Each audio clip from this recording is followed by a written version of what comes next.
kick-ass name, Taserface!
Wake the fuck up, samurai.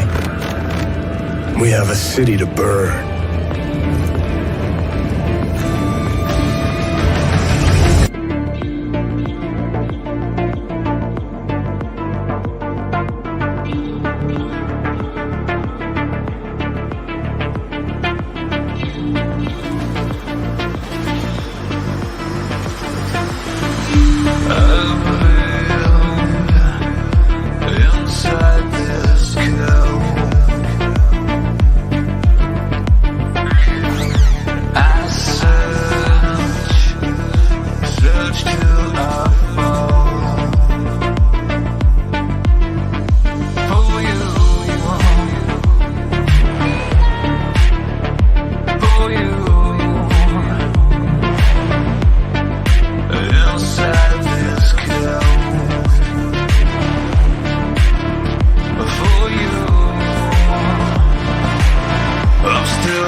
Searching for you.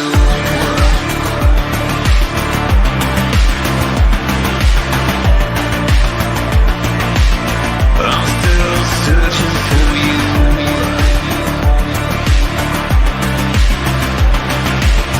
From dirt to the sky, I'm still searching for you.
Hello, everybody out there in YouTube land. It's I, your T-shirted historian, and here we are for another week in Geek.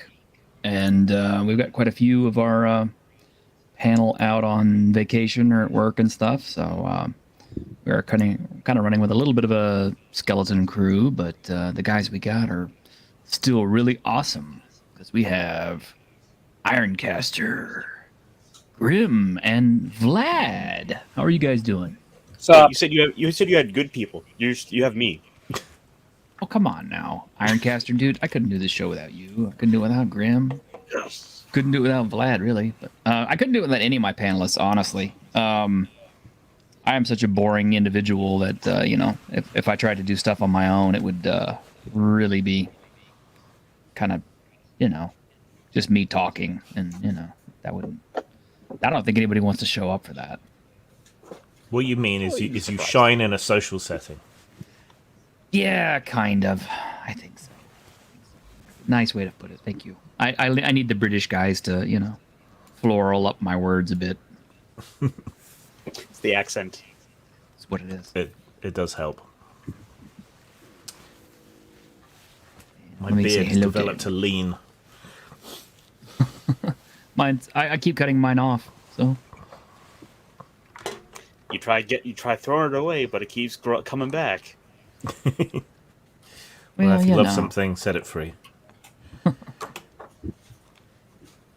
That's true love. Let's see if we can tame this thing. Are you using beard oil on it, or what? Mm-hmm. Oh, okay. Does that actually work? It makes it a lot softer. It makes it smell nicer. Mm-hmm. Oh, the girls like it, I'm sure. Yeah. It helps. Well, Glad you don't have a beard, do you? I do not.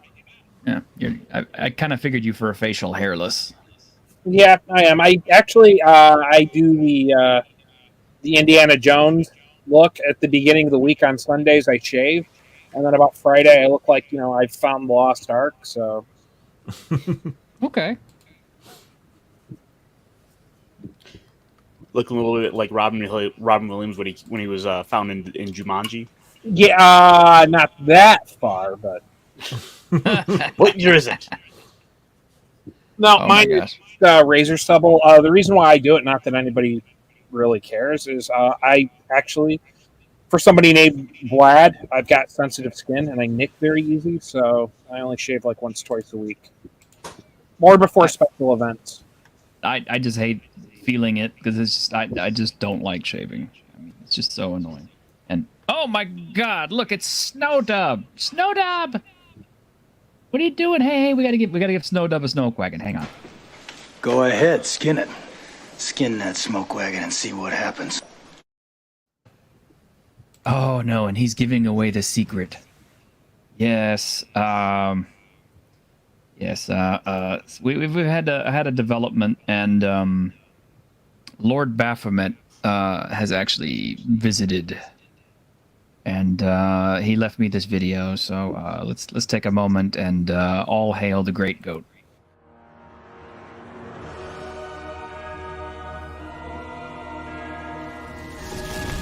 Greetings, mortals. It is I, Lord Baphomet, come from the underworld. Take my place as the leader of your hierarchy of all things evil. And I shall rule over this planet and...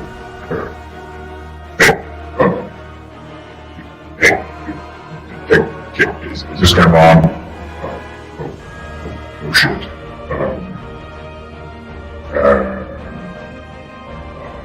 Hi! It's Baphomet. Okay. Gosh, it's embarrassing. Hi. I'm hoping to be on part of Snowdub's channel. You might have seen me in the past.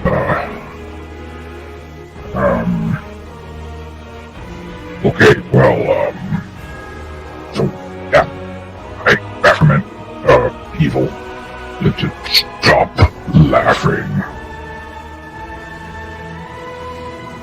I am the Dark Lord. Stop the camera, stop the camera. Right.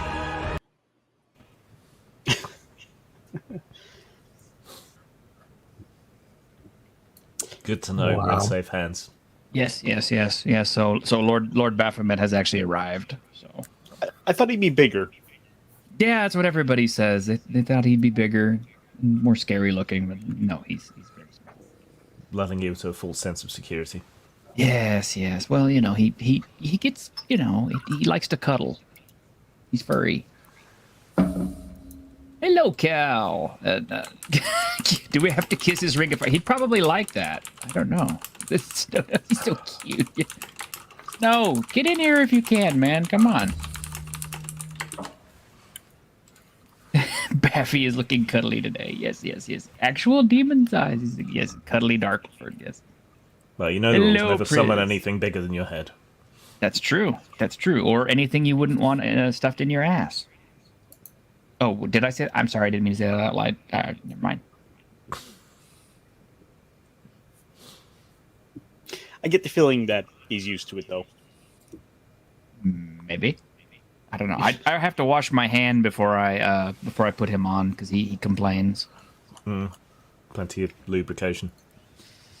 Well, you got to put on a little lotion. That way the hand is extra soft. Yeah, a little extra soft. Devil Lords use pineapples. Oh yes, the pineapple scene. I love that scene. Hey Greg, it's nice to see you. Look what you walked into. Yeah, I don't know what I walked into, but that's all right. we gonna talk about Wizards of the Coast announcements on this Saturday. Let's do it. Oh, and by the way, we have a. Wait a minute. Didn't this already ended? Didn't it? Your Kickstarter.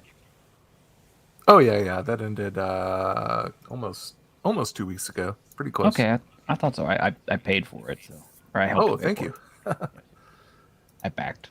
Need all the money I can get. Oh, of course. It's worth it. You do good stuff.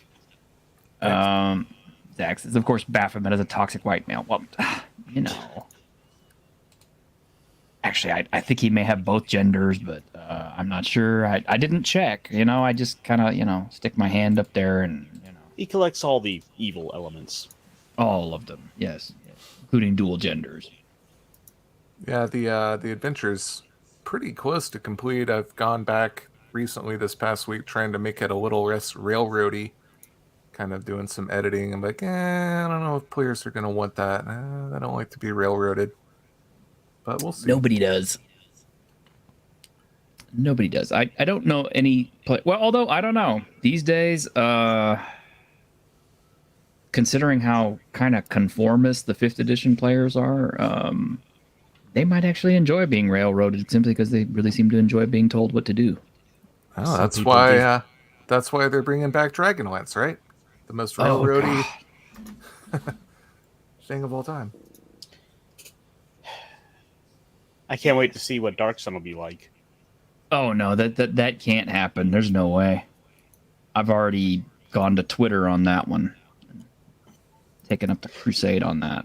But see, I think what they're doing is they're just essentially going along and checking off boxes for different settings. That way they can look at them and say, well, Spelljammers, the space stuff. Now we can check off this box. We have Ravnica for a big, massive, giant cityscape. You have the Theros book for having something kind of Greek-inspired. And both those benefit from the cross-brand synergy of Magic the Gathering, but it seems like they're just kind of ultimately checking off boxes just to get different settings and themes. Which is funny because I don't know a single person, who's ever played in Theros. I don't know any DMs who have ever built a campaign in it or run any adventures in it.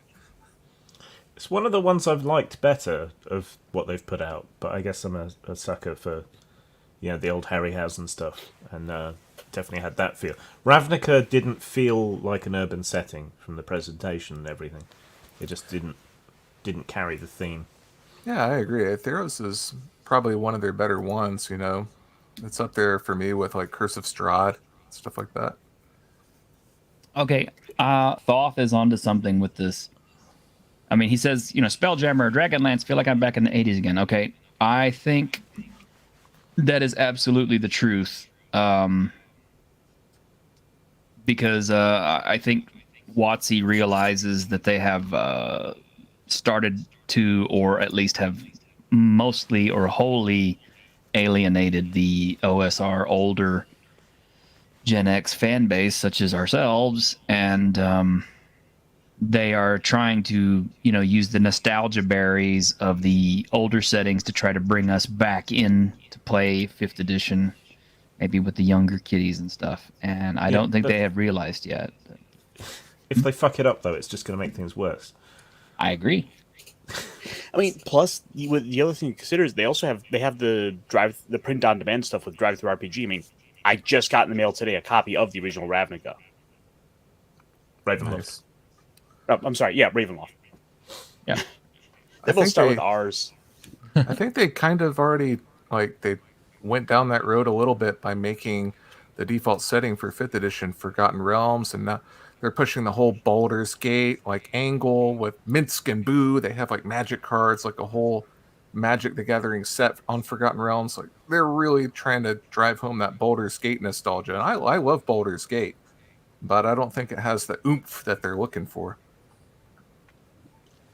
Mind you, of the old settings, Spelljammer is probably one of the most 5th edition friendly. Yeah, it is pretty gonzo. Because it is gonzo. It is very, you can mix and match whatever you want, visit whatever world you want, use whatever you want, and it was always a bit tongue-in-cheek and, a bit silly.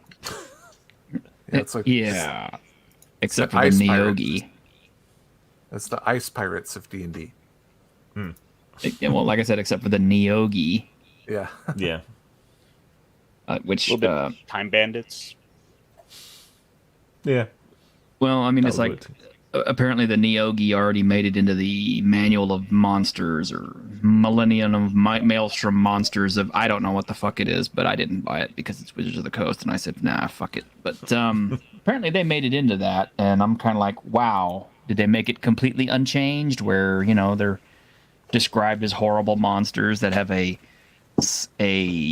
mindset based on everyone is either a slave or a slave owner, and they have a hierarchy of thralls that are also enthralls to each other, and they give birth by eating their way out of their own parent, and where they torture people slowly to death for the mispronunciation of the names of their gods and all these other horrible things. I'm kind of like, really? Are they gone? Have they gone quite that all the way edge, or did they just kind of soften them a little bit? Well, one of the things that that I've seen hasn't really gone mentioned too much is how they're connecting it and combining with the D&D Beyond, which Wizards of the Coast Hasbro had just bought.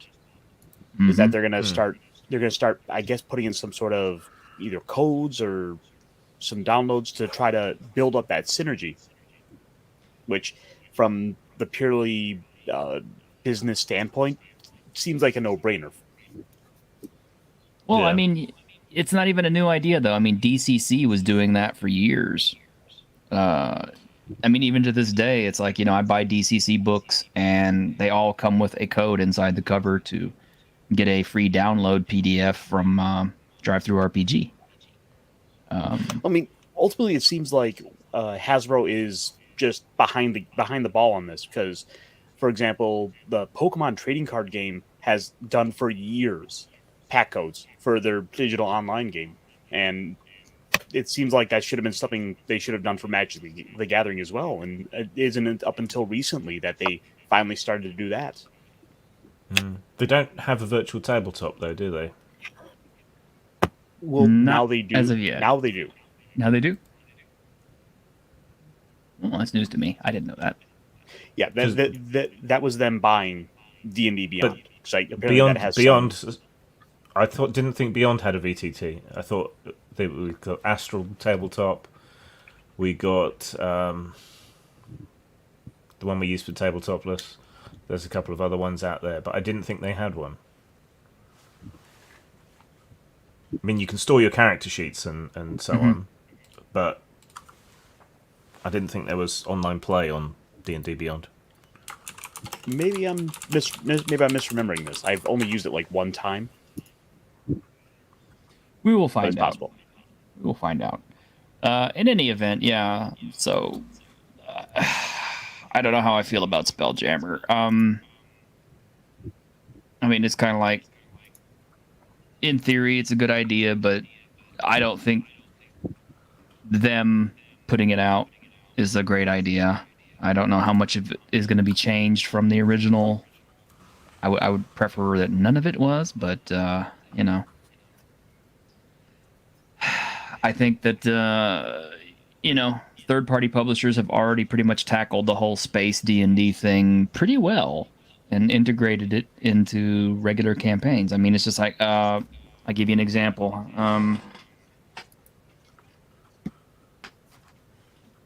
Wasn't there Dragon Just this Space week. or something? That was one of them. I think that was 3rd edition, Yeah, it was. I have that. It's kind of funny because I was over at my friend's place yesterday, and I was like looking at his shelf, and I'm going, you realize that these days you could probably like sell this entire shelf and get at least, you know, $4,000 easy for all the D&D 3rd edition books on it, including some of yours, Grim. Oh. Yep. Yeah, well, I might get tuppence for those. Yeah, there you go. But yeah, I just got this week, and this is a Lamentations, one of their latest books, Earth Incubation Crisis, where it's. I don't want to give away a whole bunch of the plot or anything like that, because I'm sure Grim is going to get one at some point. But it does have kind of a space connection to it already. Of course, the original edition had Expedition to Barrier Peaks, which was already spacey. I think Blackmore had some spacey stuff to it, you know. So it's like the science fiction angle has already been part of, you know, Dungeons and Dragons lore for such a long time. So, you know, Spelljammer is just kind of like the next step, or it was the next step back in the day. I'm really surprised that they went with an older license and didn't just try to do something new and original. But I don't guess those are words that they know at WotC. They've still got more Magic Worlds to do, haven't they? Oh, is that what it is? Yeah. I think they'll do those before they come up with anything new, I think. What do you mean, like translating the Magic the Gathering stuff into D&D? Mm-hmm. Yeah. Yeah, they're doing that already. Yeah, I'm surprised they haven't. They put Ravnica in there already. Well, So, actually, we just got one with that the coffee shop one. The Strixhaven. Yes, thank you. That was a Magic setting. Is it? Oh, good lord. Yes. Oh, no. I guess it's only a matter of time before they do Fallen Empires and Homelands and Yeah, all those other ones. that would be hilarious.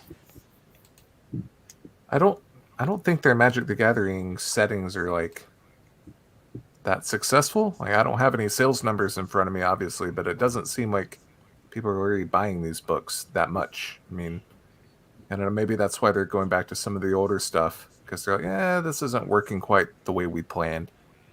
Well, I don't understand what would be like translating something like Innistrad when they've already got Ravenloft. There's Exactly. virtually no difference between the two. So, which is why I think they're ultimately just looking to check off theme boxes.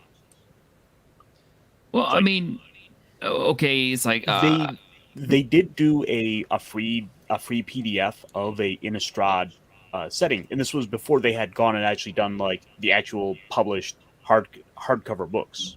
This was when they were just doing it like throughout a free little like 32-page primer on how to run a game in this setting. And I think they did like 5 or 6 of those before I guess they had realized they had enough popularity and success to it that they could justify putting the actual resources behind doing a full product. well, all right. I mean, I played Magic way back in the day, but even to this day, a lot of Magic players I see aren't necessarily into the role-playing game scene so much. And I guess they're trying to change that. When Magic first debuted, I'll tell you, actually, it kind of robbed the role playing crowd, because the role playing crowd went to play Magic, which was, and to a certain extent, it was a lot easier and a lot more self contained. You didn't need, I mean, you ended up having like 5-6 people at the table, like same as a D&D game, but for whatever reason, there was like this like exodus from Dungeons and Dragons to, no, I only play Magic the Gathering now. Mm-hmm. Well, part of the reason for that, I believe, is Magic was at its height in the late 90s, which is when D&D was essentially dead, because it was at the end of 2nd edition, before 3rd edition. Yeah, nobody was playing D&D, so people were looking for alternatives. That is I think the big advantage they had was like a booster of cards was relatively cheap compared to a book. So, you'd spend on a booster of cards rather than saving it towards a book if you were in the store. So, yeah, and I mean, even to this day, if you want to have a successful game store, you have to have a pretty good size of your floor space dedicated to Magic the Gathering, either tables and places to play, and or vintage cards and things to sell, because lots of shelf space for that stuff. I got to interrupt you here really quick, just because I want to address Cal's message that you highlighted. I don't think that's fair to say. I think that if you're in a boring RPG group, that's the fault of the person running it, the game master or the dungeon master. Because I'm not trying to brag here, but I can tell you my games were never boring. Not a single one of them. I always made sure that I had props. I always made sure that everybody there at the table was having a good time. I made my own adventures. I had them scripted, but I didn't have them so scripted that I had to keep everybody on course. If things went off track, and it was even more fun. So, again, I got to stress, if you had a boring RPG group or a boring, crowd, that's on the game master for making it boring. Well, I tried to run a couple of public games back in the old 3rd edition days, like a long time ago, and at the game store, and my games were pretty boring. And that wasn't my fault. It was because of the players. Like, these guys were very simulationist, and I think their idea of what they wanted D&D to be was totally different than mine. I was like, okay, you're in a snowy Viking Northland, and it's an apocalypse of winter, and the sun hasn't shone for 60 days or whatever. And they're like, oh, well, how do you get your food? What is the logistical travel routes of the trade routes? And I'm like, what does that matter? Like, okay, you're a Viking. No, I want to know. And then they wanted to know about the logistics of the setting. And I'm like, I've had a couple of those kind of. Where I'm situated, we've got 2 Ivy League schools, and then we've got 2 state universities, and then we've got a couple community colleges. So I get automatons all the time in my games. Yeah. And there's really nothing you can do about that. Plus, the kinds of people that play in stores tend to be people who can't get games elsewhere. Yeah.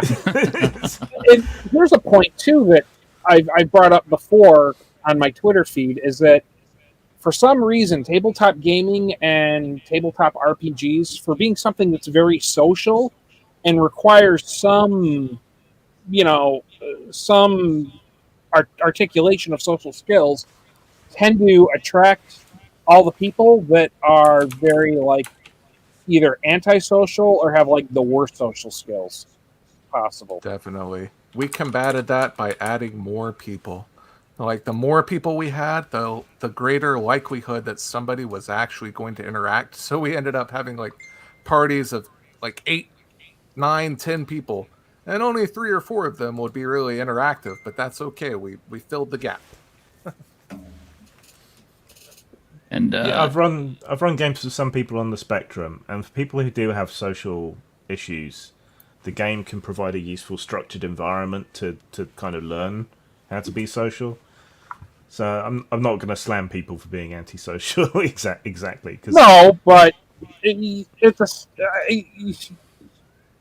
I don't know. I never, like, like ask anybody at any of my games if they're on the spectrum or anything like that because I figured it's none of my business. I mean, there were some that I could kind of figure out that, but a lot of these kids, they just come from because, like I said, we've got two Ivy League universities within an hour of each other, and it tends to be. And I'm not trying to stereotype anybody, but they tend to come from affluent families. They tend to be kids that haven't had like the most exposure, so to speak, to a lot of Sheltered. yeah, well, not culture, but like just like I come from a generation where we hung out at like the mall. I was the late '90s, so we did a lot of hanging out at the mall and get pizza after movies or Applebee's or whatever to talk about whatever movie we'd just seen, stuff like that. And like I remember we wrapped up early one night. We got a Buffalo Wild Wings. That's about a 15-minute drive. I was like, "Hey, you guys want to go in on Buffalo Wild Wings?" It blew their minds of two of the kids that were with us. Like they had never been out like by themselves to like like a casual restaurant. It seemed like it was like heaven forbid it had been a Hooters. That would have blown their mind. I'm kind of glad that Greg brought up the simulationist stuff because I have kind of a little segue into this. And Latino Science says, "Bring on the geek." Hey, Paulie. And I am going to bring on the geek because here's what's going to happen. One of my problems here lately has been superhero games. I have always had a hard time getting into them because you kind of have to divorce yourself from some semblance of reality to begin with because, in my mind, if you really had people with superpowers running around, tearing up cities and throwing cars and all this stuff, I mean, people wouldn't want to live anywhere near them, realistically. Government agencies, armies, everything else would be hunting these people down to contain or destroy them about as fast as possible because you got a guy running around who can fly and use heat beams and all this other crap. It's like you're probably going to want to stop them somehow. And that has always made it kind of hard for me because I always had a hard time with the simulationist part of that because I'm always telling my friends it's like, okay, well, like superhero stuff couldn't really happen because we have satellites that can read the date on a dime sitting on a beach. We have cameras everywhere. We have cell phone cameras, traffic light cameras, gas station cameras, ATM cameras, cameras in stores, cameras in schools, cameras everywhere. So, well, wouldn't it be better in that case to set something in an earlier date to kind of predate the super satellites? That's almost what you would have to do, but most superhero settings always kind of have like a high-tech or a modern-day element to them. But that's where you go post-apocalypse. That's the best setting. Because then you have a return of civilization, but all the old stuff has been wiped away. No satellites, no GPS, no cameras, no government. That's all fresh. Well, and my segue to this is something cool. My friend is a big superhero game fan. And out of his venerable collection, he actually found his original copy of Superworld, the super-powered role-playing game. This is an original by Steve Perrin. Still in the box. It's seen better days. But this is one of the oldest superhero games that you can buy, or that you could buy. You could get PDFs of it on DriveThruRPG these days. But yeah, this is an old original by Steve Perrin from way back in the day. And this is actually this is the game that George R.R. Martin and his friends used to play that inspired Wild Cards. Kind of cool. So this is kind of neat. It's like a little piece of history. Rules wise, it's not like super duper, special, but it works. And that's oldest of old school, I guess, at this point. And then of course we just had this land. This is Marvel's new Multiverse role-playing game, and this is a variant cover, by the way. I managed to find. Why is there a chibi Scarlet Witch on the cover? Yeah, this is good artwork. Yeah, well, I was curious about that. Yeah, this is they are selling variant covers of this role-playing game, and it's generating a lot of controversy up on Twitter, of course, because people are looking at it and they're going like, "Oh my gosh, it just has so many tables, and I don't like the rules layouts and the crunch and all this stuff." And I'm just like, dude, I've played superhero role-playing games, everything from Face Rip to Mutants and Masterminds to Champions, and you really do want a lot of crunch because the scaling for heroes is so big and so diverse. It's kind of like, you got to be able to put Batman in the same universe as Superman, and be able to scale them together in some way. I have a very rare Marvel RPG, the diceless one. Ooh, I remember that one. Yeah. I didn't buy it because it looked like garbage, but I remember it. It is garbage, but as a designer, I like to see what people are doing and what the people are up to. So, Ascended, for example, did the similar thing with it, where that similarly has tons and tons of charts, because, like you're saying, you need them. Yeah, I cut my teeth on the old Marvel System universe game, TSR, and I liked it. Yeah, Face Rip. And I could do anything with that system. After about a year playing it, I was able to run any genre with that game, and once I learned how the mechanics and it worked. And I never. I'm sorry. No, I was going to say there's the Cortex version as well, Cortex system, Marvel Superheroes. That was quite good. That was much more of a narrative game, which was how that dealt with the difference in power levels. We never made characters by rolling, because that just got a little ridiculous to me. So we would just choose, like, I just have, we'd settle on a power level, and then I'd let everybody construct their character, within reason, going by that, like, depending on what they wanted to make. Because, when we tried, in the early games, when we tried doing the rolling system, we ended up with, like, a robot with, like, feathered wings and, like, regeneration and, magic. Because the early system, magic was like a power, and it was just like basic magic. So it, like, made no sense. I mean, it got even worse if you used ultimate powers. Yeah. Oh, yeah.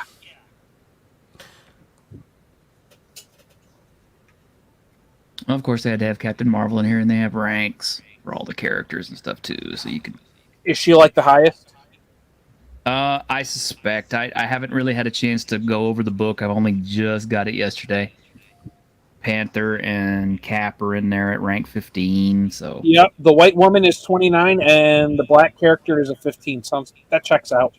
Yeah. Yeah. Rocket Raccoon's a 10.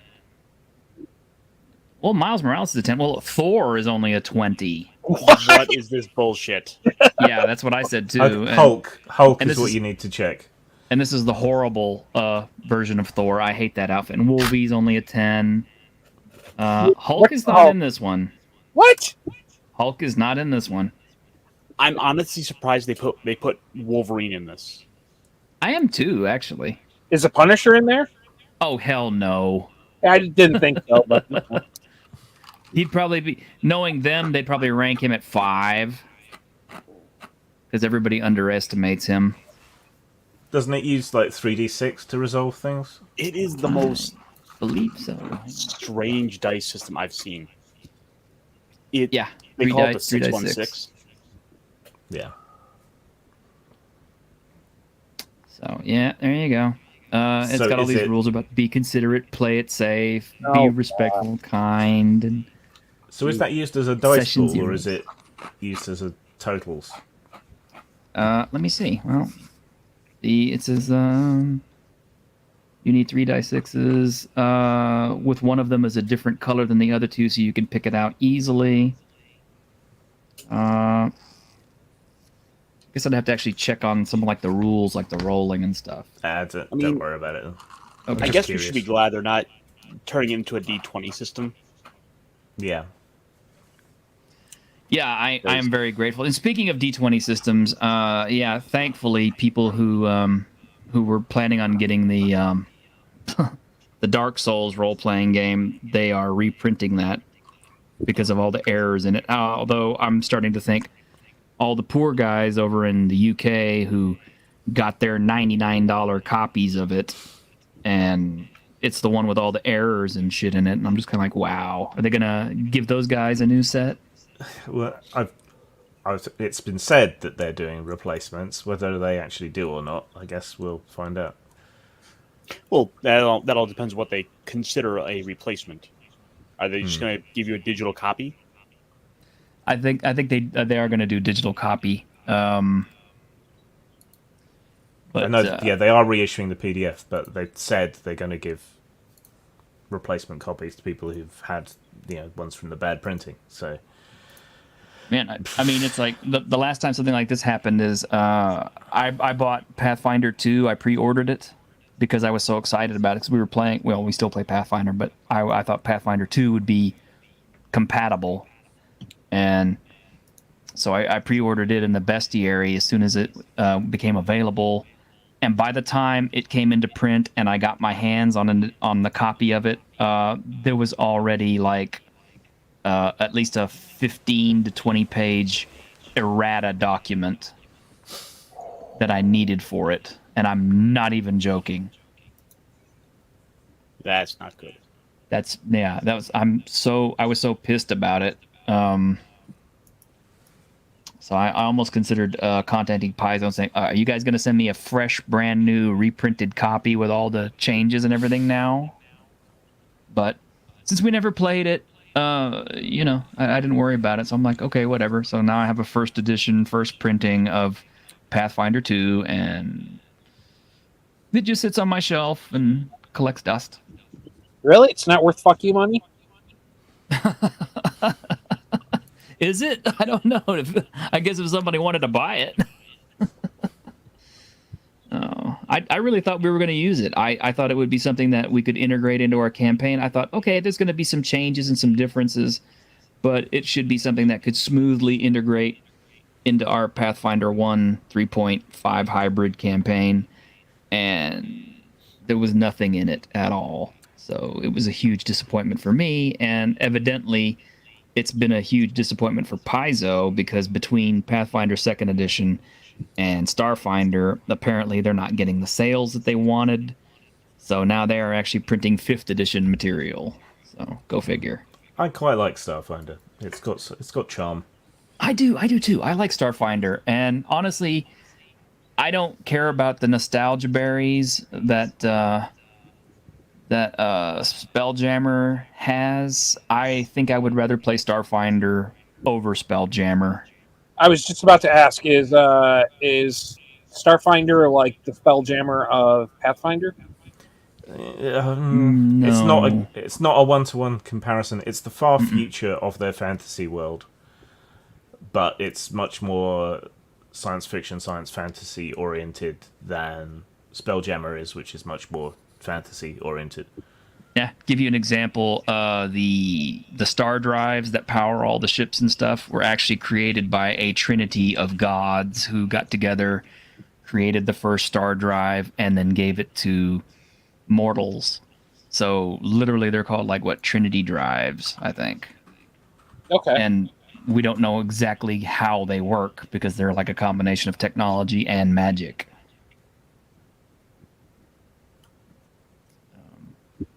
Kit model. Those Dark Souls books might be a cultural artifact, like the printed Bible that missed the word "not" out of "thou shalt not commit adultery."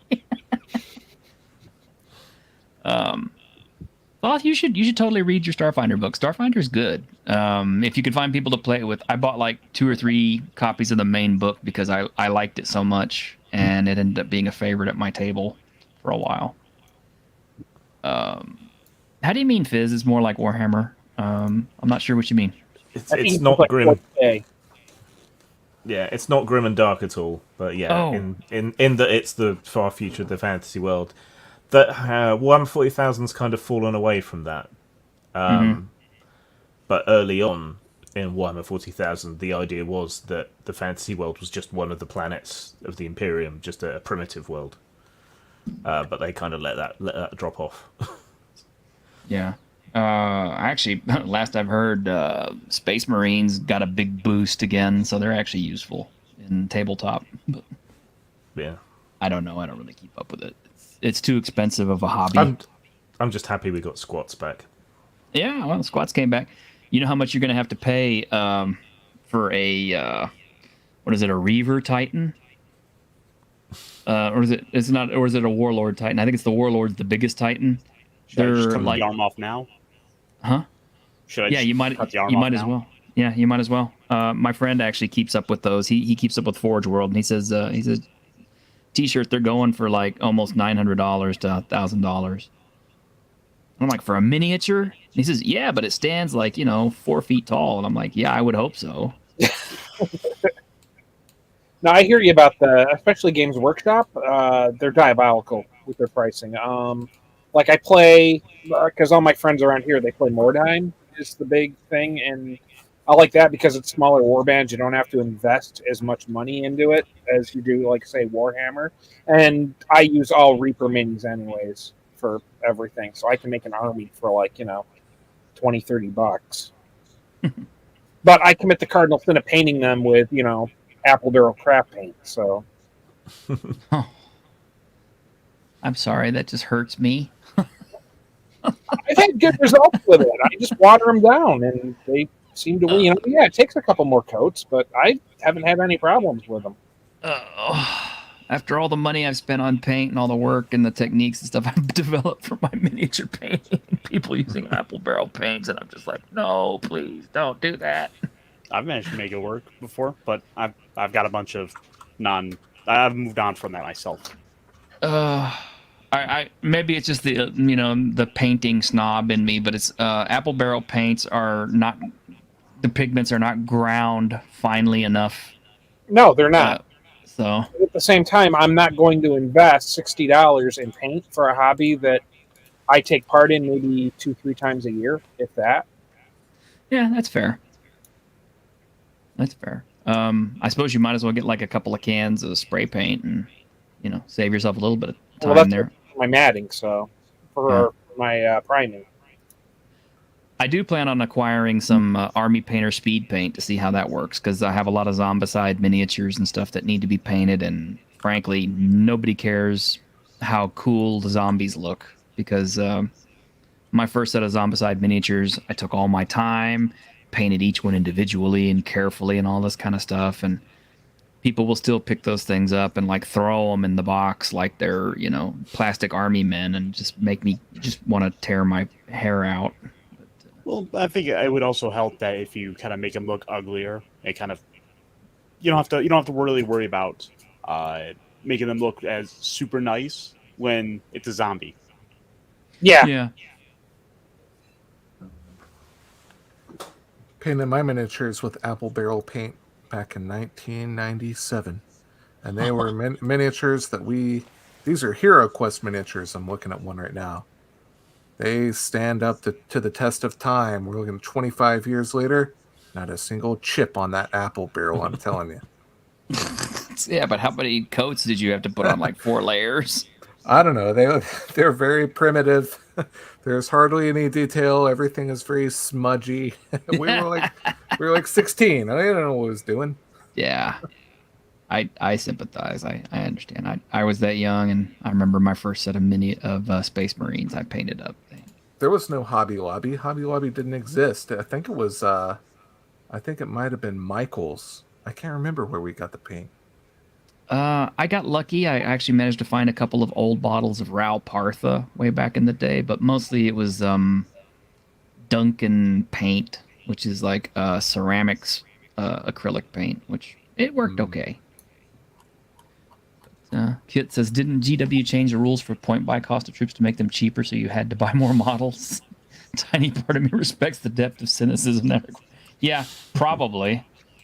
I don't know. They're always changing the meta in that game too, so it's kind of like you get nice and comfortable with the units that you have, and then all of a sudden it's like they release another rules change, and you're like, oh hell, now I've got to go collect this other unit in order to be part of the meta. Grim, you're in the UK. Has there been any like customer pushback against GW for some of their practices and some of their prices? I'm not really into that scene anymore. A couple of my friends are. Gotcha. I got into that small sort of squad level thing recently, so we'll see how that goes. Yeah, I don't really know so much lately. There was a big pushback during the big changes in 1990, but that didn't go anywhere. And the culture change in the shops, there was a bit of pushback against that, but that didn't go anywhere. There's been quite a bit of criticism about how they treat independent hobby shops. But that hasn't changed their practices either, so I think they're just a kind of juggernaut that can ignore anything. Our mall around 1998, 1999 actually had a GW store in it.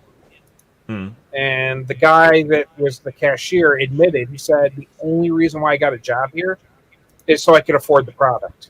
Because he used his discount, and his discount wasn't anything great either. It was like, he said he only got like 10% off product. So there was a lot of pushback when they changed a lot of things to resin because the quality wasn't there, and then they kind of went back and somewhat fixed it. So I guess there's one positive change from pushback. Yeah, I remember when they first started producing plastic miniatures versus lead ones. that's what my Mordheim set came with. That's why I was surprised, because I thought I was getting metal miniatures, being it was a miniatures game, but no, they were all like on screws, like model kits. When I got them, I got the Skaven, and then you could make the humans whatever band you wanted them to be. Well, Wizards of the Coast just announced a 11% price increase for all of their Magic the Gathering products, which is the largest price increase they've ever had in the history of the product line. I'm wondering if that's probably going to translate to their other stuff like D&D as well. People are pissed about that. Jeez. Like a pack of Magic cards is now like $5.25. It's like $5. Like it's gone up like insane. Wait, what? Because around here it's been like $7. Yeah. Ooh, that's rough. Yeah. So that was like in September before all this, because I, being a classic Monsters nerd, I went and picked up the Crimson Vow and Midnight Hunt, the gift sets, just to have the cards to fuck around with. But the packs were going for like $7 back then. Holy crap! Well, we'll look forward to an 11% increase, because that's what they're going to be doing for all kinds of packs. They just announced that like 4 days ago. So we know Wizards is doing Dragonlance, right? And they initially didn't talk to Weiss and Hickman at all about it. No, they didn't talk to Jeff Grubb about Spelljammer. Well, yeah, either. I was just going to say that. They repeated the error after last time, but I don't know whether he's got as much of a fan base as they do, because there was a lot of following that they had from the books, as well as the RPGs. So I'm wondering if Grubb will get his due. I don't know. Well, one of my friends pointed this out to me yesterday. He said, Dragonlance shot themselves in the foot with it 3.0 because, the thing that made their setting so awesome was all the dragons and shit. And that's what they built the series on. And then 3.0, they come out with, the new Kryn thing, and they got rid of all the dragons. Yeah. And then they just basically shot themselves in the foot. Well, the latest news is that the Dragonlance D&D book takes place in the War of the Lance. That's their official words. So it's in the old school stuff. It's in the original Chronicles, and it's going to be like a side story, basically like a tour of Kryn. They said the book is going to be just like a tour where you go around the different areas and they kind of describe what each one is and all the different races and all that. So I guess that's a minor plus. At least it's not in the new age where all the dragons are gone and the magic is gone and like all this stuff is gone. It's like the Star Wars prequels of Dragonlance. It's like they just did Tarkir. Yeah. That's rough. Yeah, exactly, Fizzchozo. It's called Dragonlance. How do you have Dragonlance without dragons? But they did.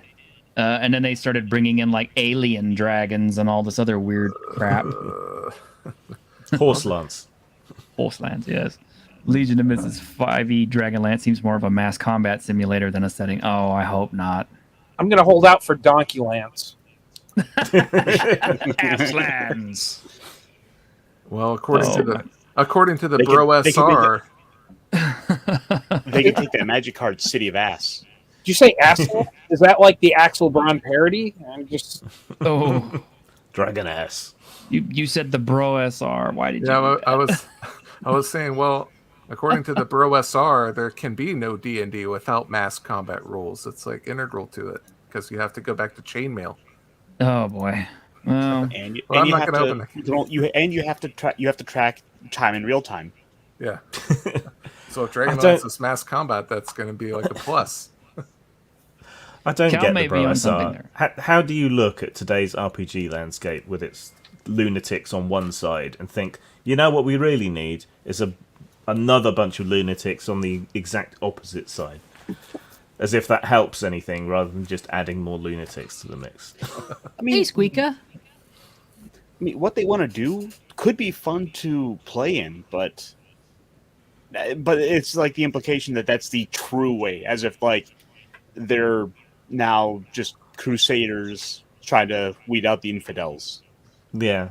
It's a historical curiosity. It's not the way to play any more than happy, fluffy, touchy-feeling unicorn time is the way to play either. The weird thing about it is, it's like it's hard to tell whether it's all just bullshit kayfabe that they put on to troll people, or if they actually believe that. And it's like, you never know. It could all be bullshit. Well, No, considering their setting is but- Trollopulous. Yeah. But then the guy was on RPG Pundit's show for hours and hours, keeping up the pretense, Oh, if yeah. it's a pretense, you know? I remember that. I was there for that. I was like, you know what? I'm just going to watch 10 minutes of it, then log off, because nothing important is being said here. Yeah, pretty Not much. really. Pretty much cycled in repeat. So yeah. Oh, before we go too much further, I do need to bring out some attention for one of our community members out there. I do this a lot on my channel, but I do try to get help for, my fellow YouTubers and friends out there in need, and we do have one in need. Storyman Jack, who is a YouTuber and a friend and a good guy, lost his house to a fire, or not all of it, but most of it, and he kind of needs a little bit of help, kind of getting back on his feet and stuff. He's got a GoFundMe set up. He's about like $1,090 short of his goal, and it's a reasonable goal, $2,500. So it's doable. So if you guys have some spare change, or you want to help out a fellow YouTuber and a good guy, Storyman Jack could use your help, and the GoFundMe link is up there.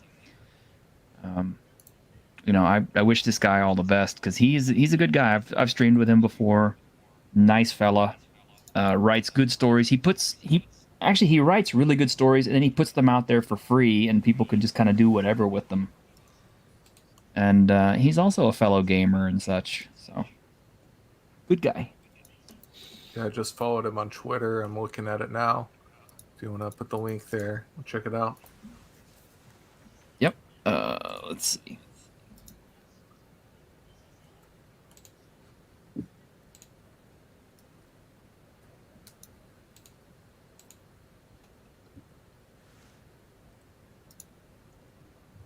since there's some silence, I'll bring up the fact too.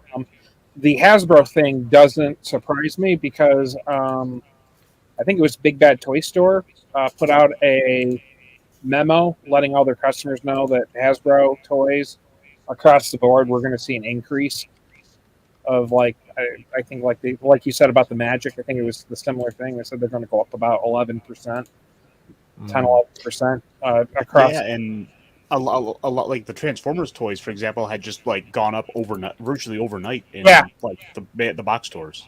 Yeah, I went into Walmart and the ones that were previously $14.95 were $17.98. That's rough. Yeah, I don't get it. Why they're not putting the window? Is it because it's cheaper? Well, that way they don't have to pay for the plastic. Huh. Okay. But then you wind up having two unfortunate side effects of that. You'll have people who will go in and steal little things out of them if it has just an open hole, or you'll have people who will buy it, swap it out. I've seen people put junk in them and then take them back to the store, who will then just put it right on the shelf. And yep, you think you're getting Optimus Prime, and no, you're just getting getting a bunch of pencils.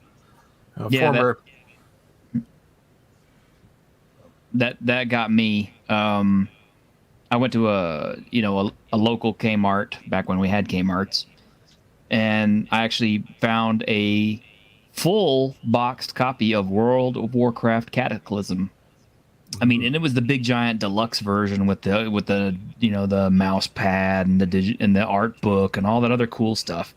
And I was like, ooh, because the thing that really excited me the most was the fact that it had a digital code for one of the pets that you couldn't get from World of Warcraft normally, because I was really big into the little pet battling thing.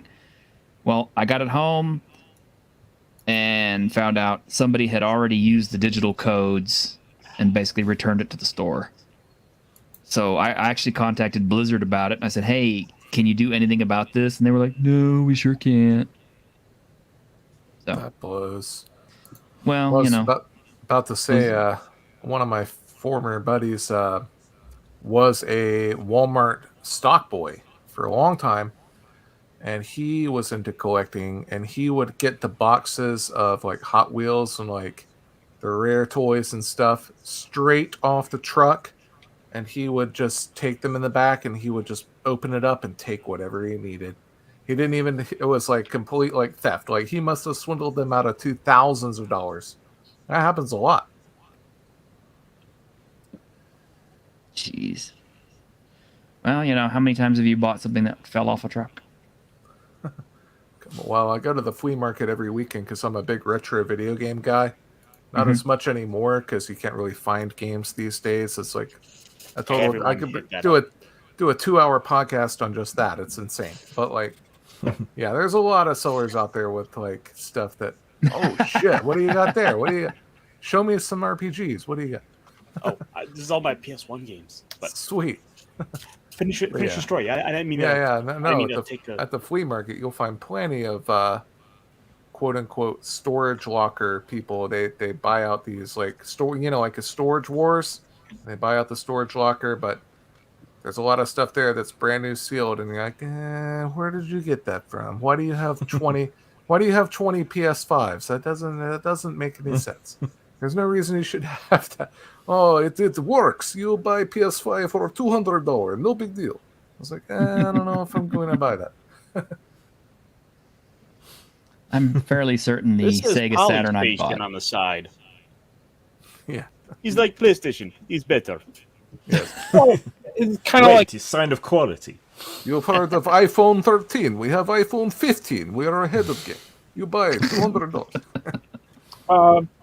Speaking of the subject on that, just kind of segueing into the comic book thing, this is one of the big things going on right now that is kind of driving me nuts.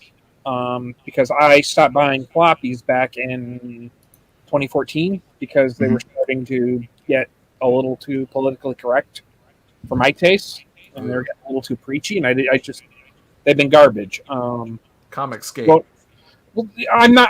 And here's the thing: a lot of people peg me as Comicsgate, and they're just the pendulum swing, as far as I'm concerned. They're the side of the coin. They're Right. 90% of them are just as bad as the liberals if they're complaining about. They're just the conservative, super religious side of it that I want no part of either, because I don't like extremes on either sides. Right.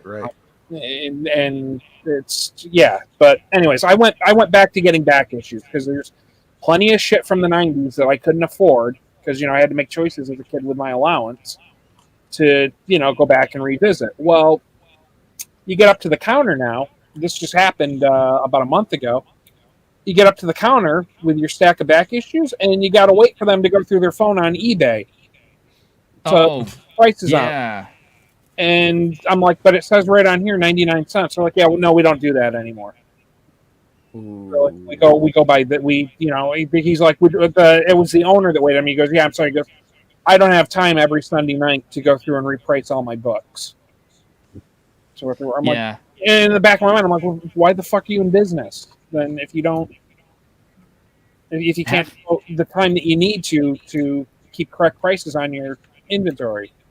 Half Price Books is doing that now too. If you bring in books to sell, they will go to eBay, check out whatever the current values is, and then offer you half. I guess that doesn't bother me as much because that's kind of what the local pawn store does, and I understand they got to make a profit on what they're buying. So, if I squint sideways to a certain extent, I can understand that. It's the idea of just randomly deciding what price you're going to pay when you get to the register after something is clearly marked. Yeah, that's bullshit. That's that's. And this place, anyway, this was like my first time at this place. I don't want to say it's new. It's new to me. It's been around for a couple of years, but I'm seeing like action figures in there. Like for example, like if any of you guys kept up with the Masters of the Universe toys that just came out back in 2020. The second wave is notoriously hard to find because the first wave was a Walmart exclusive. And rather than go to Walmart, who was still trying to sell their He-Mans and Skeletors from wave 1, the second wave went like to Europe because it wasn't Walmart exclusive. So those figures are notoriously hard to find. But yet they had kind of like what Greg was saying. They had like pegs and pegs and pegs of just rows of like Trapjaws, of like Orko, of like She-Ra, all these characters that have been hard to find, but they've got rows and rows and rows of them, and they're all like $40, like jacked up, and you're wondering how they got them. So I was like, I don't think I'm coming back to this place again. Used to be against the law to sell something for a different price than it was labeled over here. Well, it very well could be. I would assume it would. We'd have a similar law in effect. Apparently not, because this is what they were doing. And from what I've heard, what I've seen on Twitter, that's not an uncommon thing. That's pretty much what the majority of the mom and pop shops are doing. Yeah. And so really, as horrible and as cruel as this is going to sound, I really right now, as much disdain as I have for the mainstream comic book industry, I don't really care about the mom and pop comic book stores either. To be honest with you, I'm kind of lucky that my local shop hasn't gone to that extent. They have a half off of everything in their back issues, and they seem to either kind of be up on kind of knowing what's got the value, and it's like 100 short boxes of just everything. Right. I've been very fortunate with my stuff, with my local shop.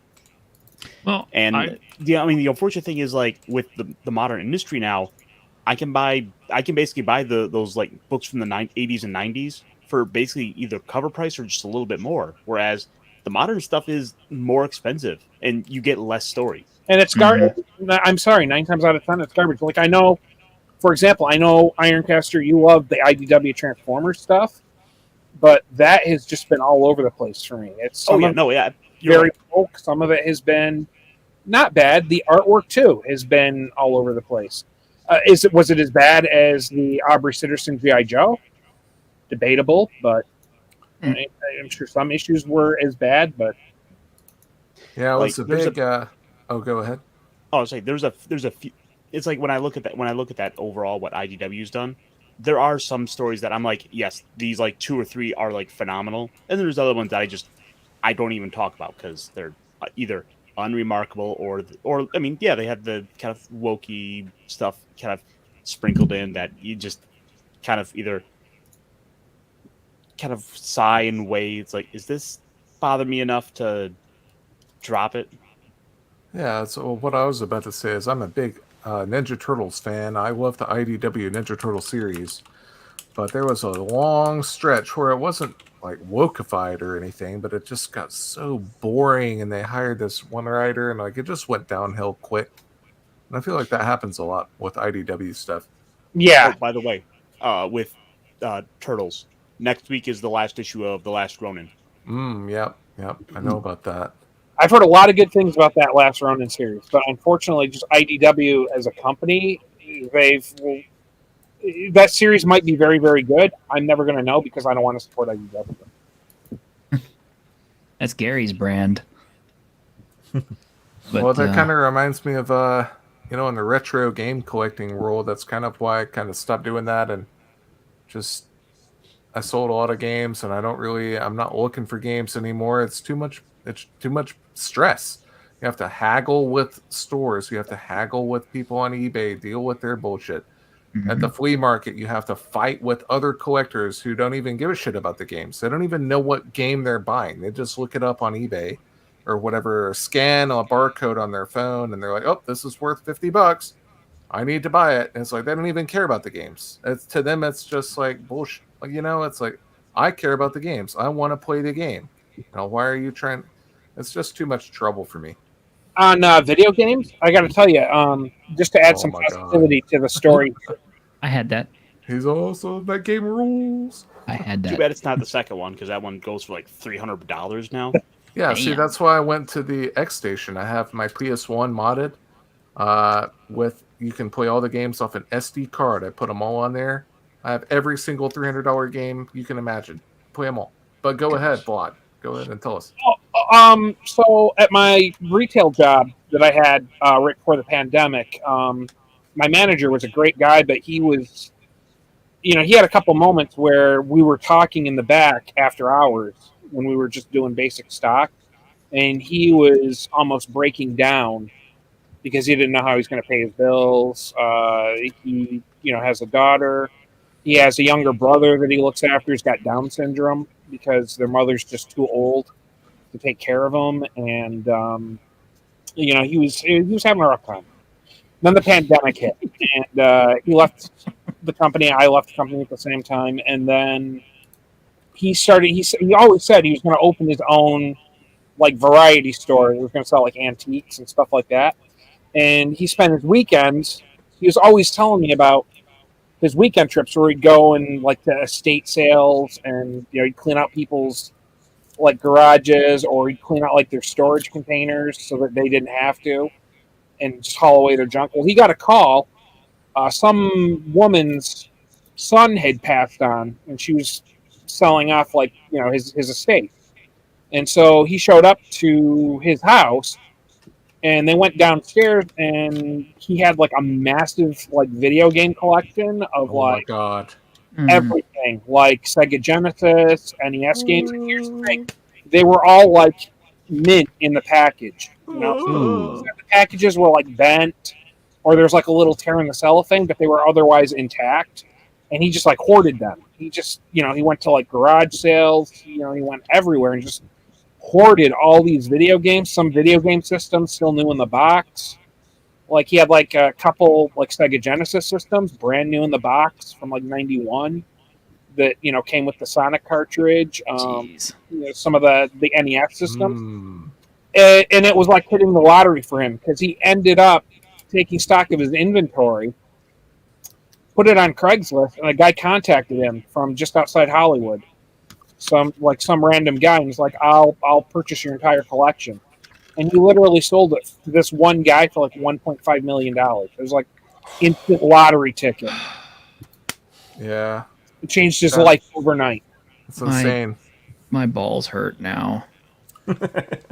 Just a quick story for me. Like I'm big into Magic, or I was, and down here in the Southeast, there was a store called Grand Slam Comics and Cards. You know, big game store. We played D&D there.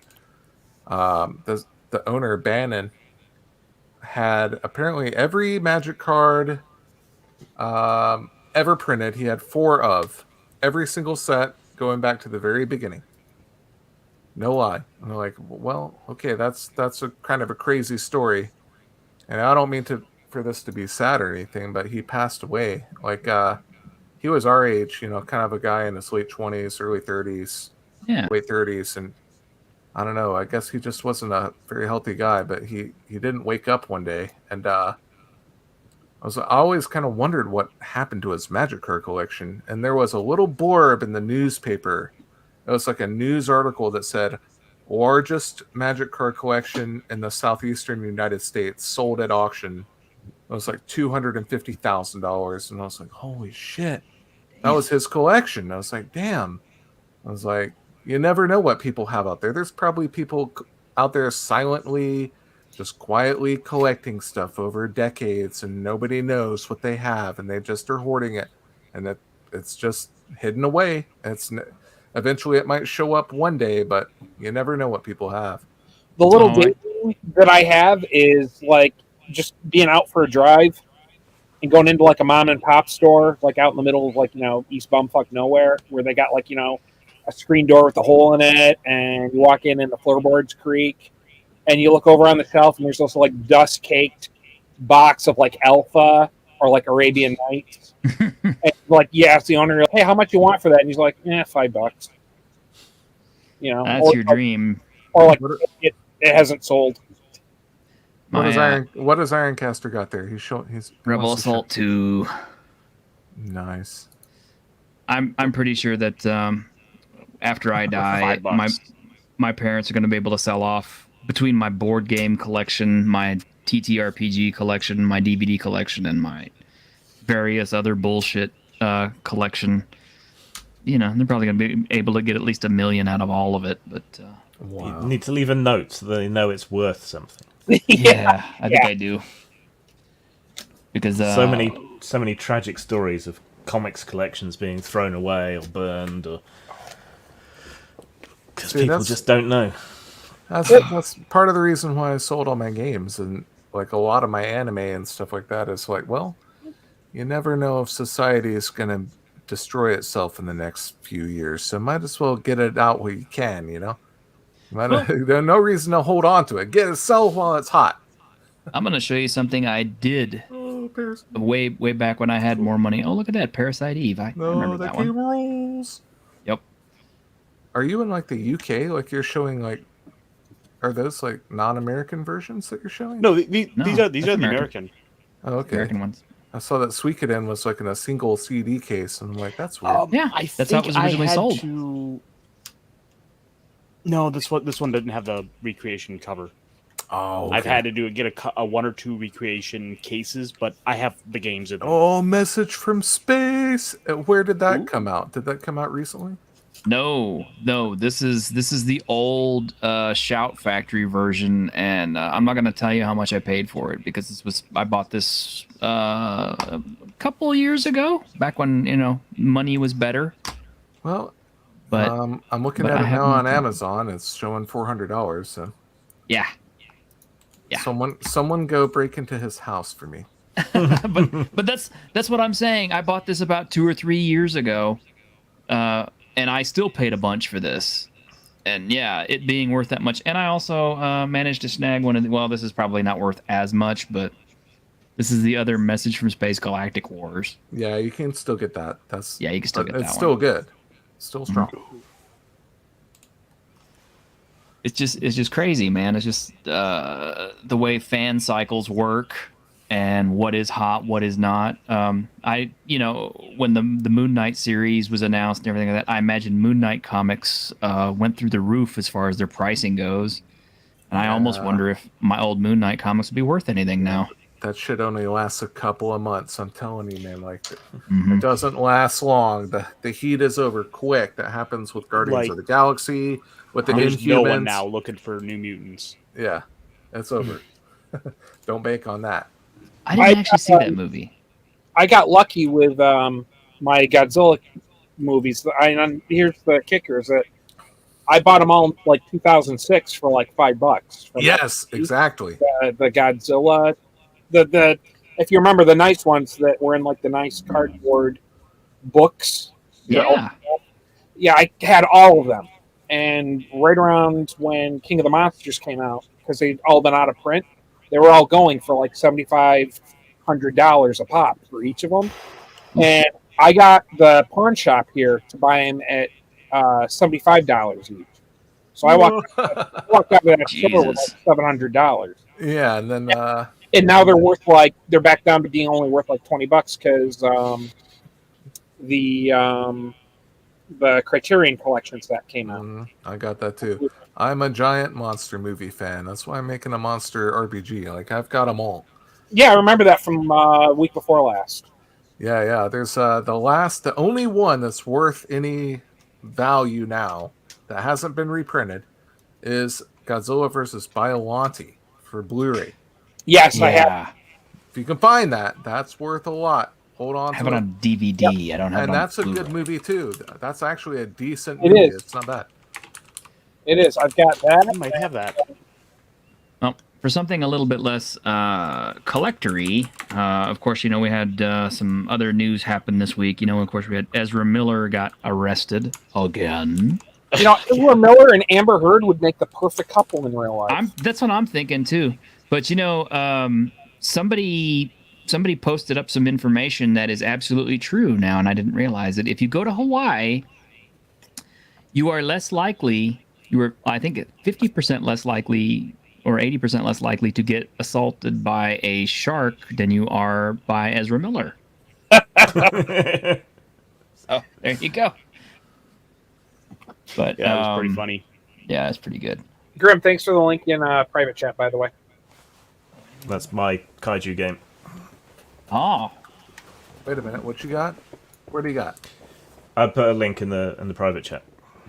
Oh, that Lamentations of the Flame Princess adventure I put up is also kaiju related, by the way. What? Yeah. Maybe we'll talk about kaiju on this week's stream. Well, we probably could, huh? Or you We'll probably change the could. show to This Week in Kaiju. Well, now I have to compete with Grim. I don't want to do that. Grim's a nice guy. Oh, that's fine. You can rip off anything I've got in there if you want. That's fine.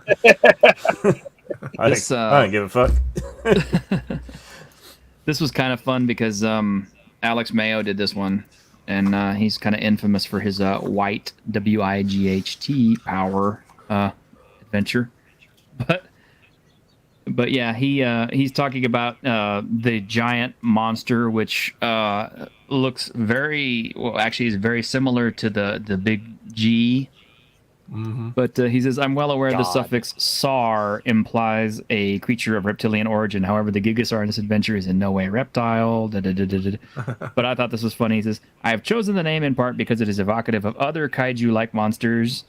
And I can tell you from personal experience that a certain Japanese film studio is insanely protective of its intellectual property, especially the one with the Zilla suffix. You can't touch it. They will take your ass to the cleaners. Like Toho is insane about Godzilla. Like they will. You can't touch. You can't even get close to it. Toho good luck. Yeah, they've also mastered microtransactions long before EA did. Really? Yeah, well, the Hanna-Barbera cartoon, did you ever wonder why it was Ted Cassidy literally saying the word roar for Godzilla's roars?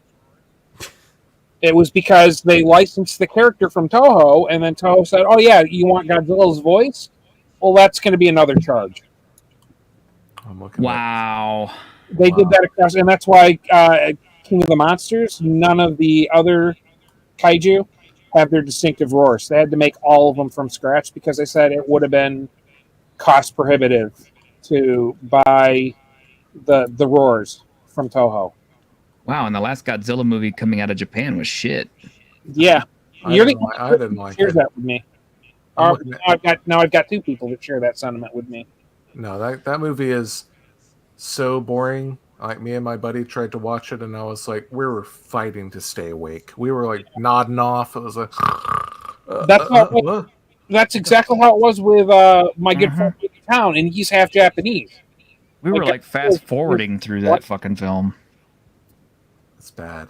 You know, I'm sorry. Like, the Godzilla problem is much better when they show the Godzilla problem and not the dude in suits talking about the Godzilla problem. Dude, I'm looking at Grimm's Kaiju RPG that he made right now, and it's tight. It's this is good stuff right here. If you like it, I can check it out on Drive-Thru RPG. Obviously, Grim, I'm a gonna lot have of to share it's your link. obviously a lot of it's nicked from Pacific Rim, but that was such a good film. But Yeah, It was, which is why I'm so mad that the second one was like such utter shit. It was. yeah, utter I shit. want to see a prequel. So, by the way, a couple of weeks ago, I mentioned that I was in contact with them to do a Pacific Rim RPG, but unfortunately, Yeah, how'd that go? Unfortunately, that's not going to go anywhere. So, basically, he said that they were already working on an RPG secretly for many months, like for like a year. But they're like, the guy that they're working with has not been able to deliver the goods. So he's like, we're kind of working with this guy for like a year and a half now, so I can't really talk to you right now, but he's not doing great. So if we don't do anything with this, maybe I'll get back to you and you can help me then. I'm like, okay, well, that's fine. Strike while the iron is cool. Yeah, that's fine. Whatever. I'm not an expert by any means. I mean, Grimm probably is better at this shit than me. I've only made like 2 books. Grimm's made a ton. So, Well, since we're talking about Japanese stuff, if it comes through, we can work on it together. How about that? yeah, sure. There you go. How about anime this week? Did anybody see anything cool? I got caught up on the latest series of Kamen Rider, which has been a lot of fun. Yeah, and apparently Anime got into some hot water over Kamen Rider. Well, Or Kamen America. America. Kamen America. Yeah. Yeah, that blew up like crazy. And then the guy totally went scorched earth on himself and deleted his account. Oh, jeez. On Thursday, Discotech Media announced their latest series of licensed rescues. They're going to come out with, I think, 5 or 6 new series. I love Discotech. Yeah, me too. One of which is called Holmes of Kyoto, which I'm not familiar with that series. It looks like kind of like a Sherlock Holmes type of mystery or something like that. Holmes of Kyoto. Yeah. So I haven't seen it, but I know about it. Yeah, so this one they say is limited to 1,500 copies. When it sells out, it will not be reprinted. So if you're into anime, that's one to kind of look up there. But yeah, they're releasing a few other things, including Violence Jack. Classic. Oh god, Violence Jack was good. Yeah, that's coming out on Blu-ray soon. I'm looking forward to that. Me too. I have the original. Actually, I had the VHS tapes when it first came out. Then I bought the DVDs. So yeah, I'll be looking to upgrade to Blu-ray when it comes out, assuming it's affordable and I can afford it. I'm still not completely out of the doghouse in the money situation, but anyway, I'm hoping that come the summer, Grim and I can put something out that'll kind of help me with that, maybe. Yeah. Fingers crossed. Fingers crossed. Not quite anime, but it's a video game that is anime that I just discovered for my first time, and that was Time Gal. Man, I remember that. I watched a bunch of the playthroughs, and then I watched one that was edited down. It was like almost like watching like an 11-minute like actual anime cartoon, and that was fantastic. And I wish it would come to like Blu-ray or something like Dragon Slayer has. I don't kind of wonder. Have Time Gal, but I have Time Commando. Not the same animal, but I remember Time Commando way back in the day. But Time Gal was cool. I played through that. Yeah, it was fantastic. It was kind of like. Go ahead. There was another one that they had that was, I think, by the same studios. That was they had Beta's Battle, and then they also had was it like Super Cobra or something? Did they also do the cliffhanger game that was yes, Cagliostro, but as like a as again as a Laserdisc cabinet. They had a lot of those. But yeah, no, this Time Gal was fantastic, and I was shocked that there's not a lot of Rika fan art out there. When I when a Google search, like it's almost like not a handful of people know about it. It seems like it's a very popular game. I kind of wondered what the original anime that it was based on came from, because that the helicopter one that they had was I think that was originally another one. Can't remember what it's called though. I played the hell out of that one, and Dragon's Lair. All those Laserdisc games way back in the day when Dragon's Lair hit its popularity, man. I think I played all those. Oh, it was like magic. It was like, I mean, I was just old enough. I mean, I was like knee-high to a grasshopper, but I was just old enough to look at that thing, walking past it at Chuck E. Cheese and thinking it was, for lack of a better term, magic, like a caveman looking at like a iPod today. Yeah, I agree, but like when I was a little kid seeing Dragon's Lair, I was actually kind of embarrassed to play it because it was so hard that I was like, I didn't want to fail and have people be like laughing at me, like, ha ha, look at this guy.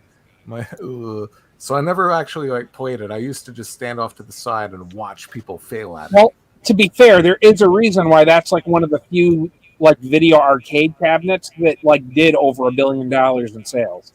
Yeah. You had to keep pumping in quarters.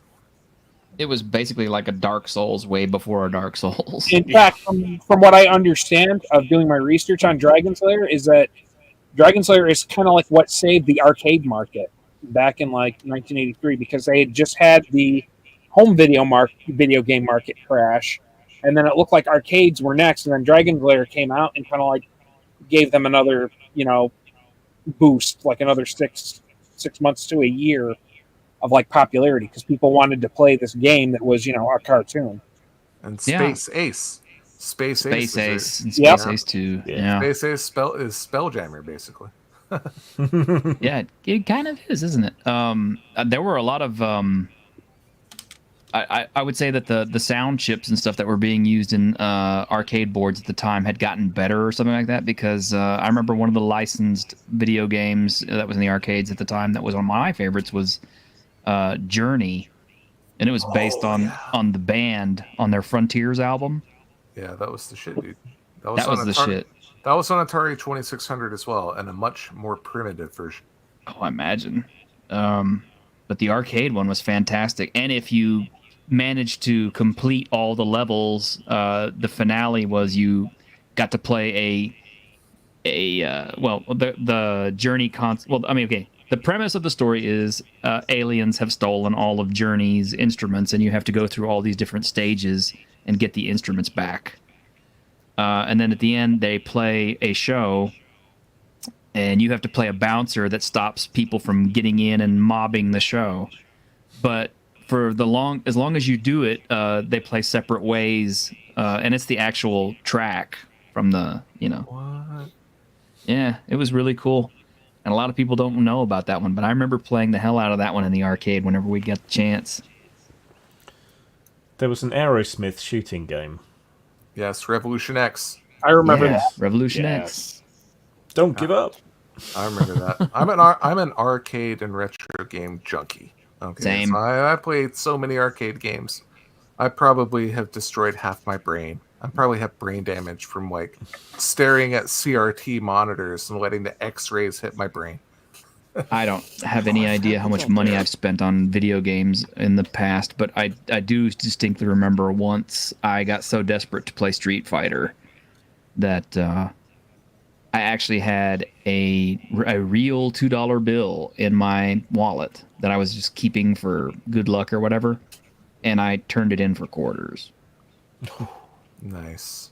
Yeah. I used the Anarchist Cookbook back in the 90s to hack coin machines, because there was a little stupid instructions for how to scam coin machines in the Anarchist Cook. Probably you could get arrested by the FBI or somebody, but I did it. I was 12. I got some extra coins and played the heck out of some Simpsons arcade game. I loved it. Love the Simpsons. And the D&D arcade games are amazing too. I have the those on side-scrolling PC. ones. Yeah. Yeah. And Dragon, what is it? King of Dragons. Yeah, I love that. King of Dragons and Like Knights of the Tower Round, Tower of Doom, and Shadow over Mysteria. Yeah, I've got both of them on PC. Watch Wizards of the Coast try to bring back Mysteria next. I'm surprised they're not going to bring back like Blood Ride or any of that other stuff. I mean, let's grab that Diablo license again. Oh geez, I saw a copy of some of the Diablo stuff they had before a third edition came out, and it was not good. They did not use that license very well. No. Oh, in some ways, you could say it was the Dark Souls of its time. Yeah, I guess you could. Let's see what Netflix is going to start putting ads in their shows. That's wonderful news. There's a lot going on with Netflix. And bumping up their prices. And bumping up their prices, yes. Yeah, as far as I can see, there's like 5 or 6 compounding factors for the Netflix situation. One, there's with spring upon us, you have people more likely to go out, and they're not staying in the house, so they're looking around like, well, why am I still paying for this? I'm gonna go out and plant my flowers for the season. Then of course you also have the competition. Everyone and their mother who has a library is pulling it to do their own streaming service. And the price hikes. The what was it? You could say the cutie stuff, but that was 5-6 months ago. You can't really say that applies in the last 3 months. No. And then of course, Russia. Yeah. So they were expected to have gained roughly 2.5 million subscribers this quarter. They lost 200,000 to 2.7 million swing from where they expected. Yeah, I got something that came across my Kickstarter notifications today that kind of had me puzzled. It's for the Sunstello Tarot deck remastered, which anybody who knows me knows that I use tarot decks in my role-playing games as a sort of a random generation table and attitude modifiers and all that sort of stuff. And this Kickstarter came up because I bought tarot card decks in the past, and I was curious about buying it at first, but then right there at the top it says colorful bright tarot deck remastered and designed by Ukrainian creators in 3 styles. And I'm like, okay, well the creators are Ukrainian, but then I look down and I see that the location of it is Odessa, Ukraine, and I'm like, and then the further they keep saying we're Ukrainian, we're in the south of the Ukraine and in Odessa and all this, and I'm just like, there's kind of a war going on over there, isn't there? I go, how are you guys going to build a tarot deck while you got Russians bombing your home? And then at the very, very bottom, I got all the way to the very bottom of it because I read through the whole thing, and it's like the risks and challenges. I'm kind of like, I can't wait to read this. We have great experience in international shipping and product preparation for shipment. The key risk is the war. We believe in our defenders and the upcoming victory of Ukraine. We are willing to make every effort to implement this project as planned and ship everything out to our backers. Cardstock from Germany has been in the production site since mid-February, which is a fairly safe place in Ukraine.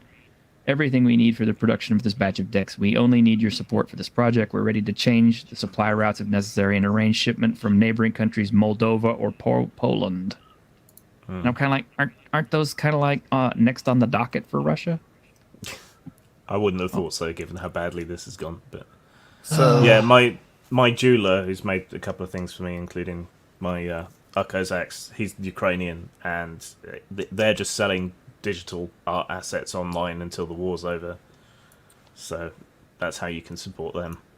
Yeah, I want to back this because it's a nice deck. I mean, it's basically they took the old Rider-Waite tarot deck and they cleaned it up and fixed up the edges and made it nice looking. Changed death to Vladimir Putin. I don't know. I hadn't even seen the death card in there. But, Change the chariot to a T-72. Yeah.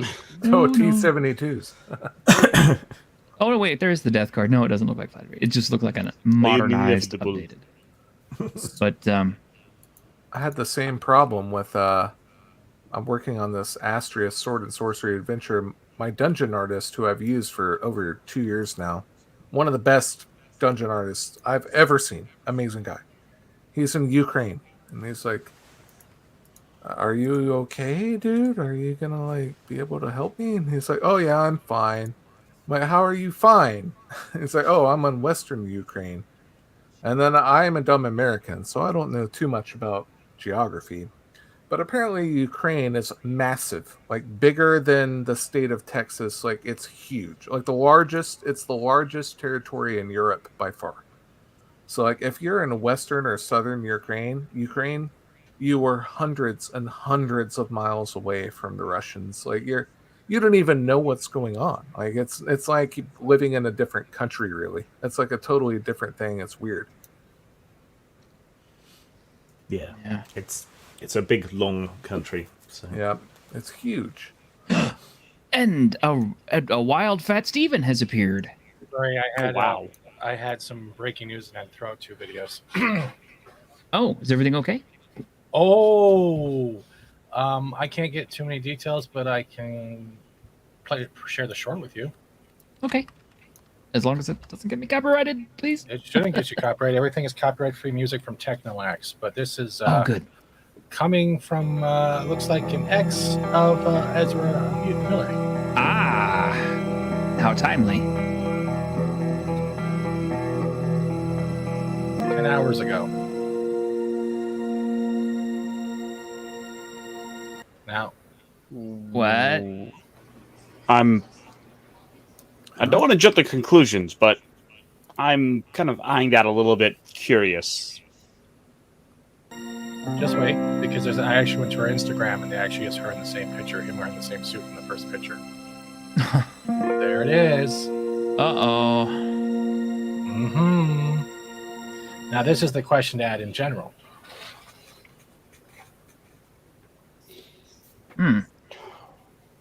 Is this a short you put together? Yes. And it's wow. on the video where I actually recorded the comments and slowed it down for people to read it themselves. So what conclusion should we draw on this? Well, what is the hypocrisy between someone... It's showing you right there. Depp was accused of something, right? Mm-hmm. This guy has actually done these types of things, but he's getting a free pass. And why is that? Yeah.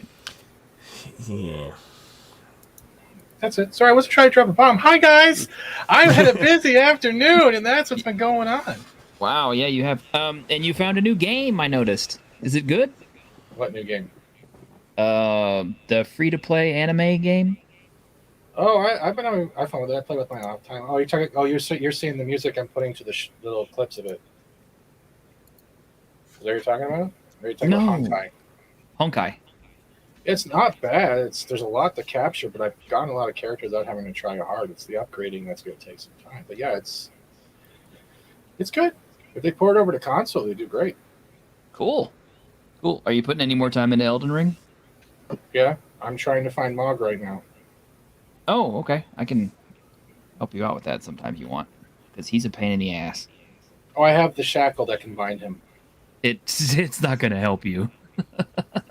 You're gonna want to get the thing that takes the curse off you. Otherwise, you're gonna have to try to tank your way through 3 flasks of knee heal when he goes into second phase, and that's a pain in the butt. I've actually got a jet, guys. So I will talk to you all later. Okay, Vlad. Later. Take care, man. Peace out. Drive safe. Bye. Hi. Wow, this is the awkward. I just killed the chat. I just killed the stream. All right, go. Nah, not at all. Not at all. Actually, I'd say you reinvigorated it because I went from 9 watchers to 12. So you can find a link on my channel. There's the short and there's the 10-minute video. You can go through the comments. But yes, he brings all the boys to the yard. Yeah. But yeah, Honkai's not bad. I actually gave it a shot, and it does have a little bit of jiggle physics, but the combat is pretty solid. The combo system, it's very responsive. I am enjoying it. Cool. No, hardly any English dubs. It's all either I think Japanese or Chinese. You can switch through. Korean. Whatever. I can tell. Whatever. My The last thing I'm listening to is literally what language it is, but we're watching chicks in outfits fighting with giant swords and weapons. Okay, that's the last Fair. thing. As God intended it. Yeah. Speaking of which, Grim, did you check out the video I made for you in Culture Casino? Is Culture supposed to be here? No. Did you send me a link? I did not send you a link. I guess I'll have to. But yeah, I did a couple of live streams that are giving you some basics in Elden Ring, so maybe it'll help you out a little bit. I just killed Godric, so. Oh wow, you're making progress. I've been running around the underground, but I'm trying to make sure I get all the character quests progressing at the same time, so I'm constantly going back and forth. Yeah. You know what I mean? So right now I'm trying to get the arm to Millicent and catch up with the chick that just keeps eating eyeballs. Ah, yeah. Have you been to Castle Morn and met? Yeah, Edgar the only and NPC I left up is the one that was found dead, and I didn't give the letter in time. Yeah, because the other guy didn't show up on the bench, or I missed them. Yeah. Oh, that sucks. Well, yeah, that's all I'm doing in my second playthrough is basically trying to do quests that I missed the first time, to get items that I missed the first time. It's fun though because I'm using the meteor blade, and every time those goblins in the sewers come at me, I just use the L2 attack, and it pulls them in and it shoves them off the pipes, and they die. And I don't even have to swing a sword. It's the best thing ever. I had not actually thought about doing that, but I will try that now because I hate It's those the damn big guys that I'm like, I need out now, and I want the omens. Yeah, the Whatever omens the are a pain in giant- the ass. They're like meat Twizzlers with butcher knives. I don't know. What Yeah, they're those are omens. Okay. The lore behind omens and the lore behind Margit and Moog. Margit and Moog are brothers, and both of them are born as omens. And children in Elden Ring who are born with horns growing out of their body, and they tend to be giant, misshapen, kind of monstrous. Those are called omens. And at birth, typically what happens is those horns are cut off of the baby's bodies. And the babies don't usually survive. The ones that do are usually, thrown into the pits of shunning, like, in that sewer area. So that's why there's so many omens down there. And that's also where Margit and Moog were imprisoned. That's why they have shackles that you can use on them. So, yeah. Okay, I'm sorry. I've been playing this shit. I got 300 hours on this damn game, okay? I'm learning the lore. I'm becoming one with the Elden Ring. No one's even judging you. Okay. Hi, Greg. Nice to meet you. Nice to meet you. My Pokemon brings all the nerds to the yard, and they're like, do you want to trade cards? Damn right. I would love want to trade to. cards. I will trade you, but not my Charizard. Would you like to look at my rack or my Gilbert Godfrey impersonation? Did you hear the story about how apparently in the Marvel comics they're going to skin Mary Jane? Yeah, they saw that by what was it, the chick who's Moira, maybe? Yeah, Moira McTaggart, the evil ones, get Skinner. Yeah, and next Spider-Man. That's great. That's boy. wow, I'm so they're glad I getting quit desperate. buying Marvel comics. Oh yeah, Yeah. me too. Right after I switched to Psycho Colonel Sanders and made an extra bucket of shut the fuck up, crispy. Oh, by the way, Fat Steven, did you see that I actually had a demon invasion in my place here recently? No. Yes, I did. I apologize to the panel. I've already seen this once, but just for fun, just for Fat Steven.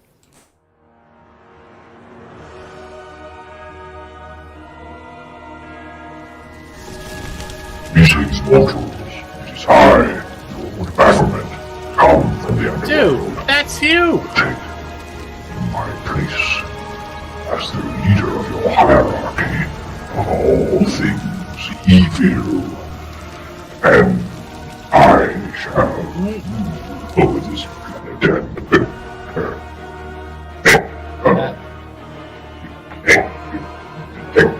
Is this camera on? Oh shit. T-shirt. Hi! It's Baphomet. Okay. Gosh, it's embarrassing. Hi. What the hell is happening? I'm hoping to be on part of Snowdub's channel. You might have seen me in the past.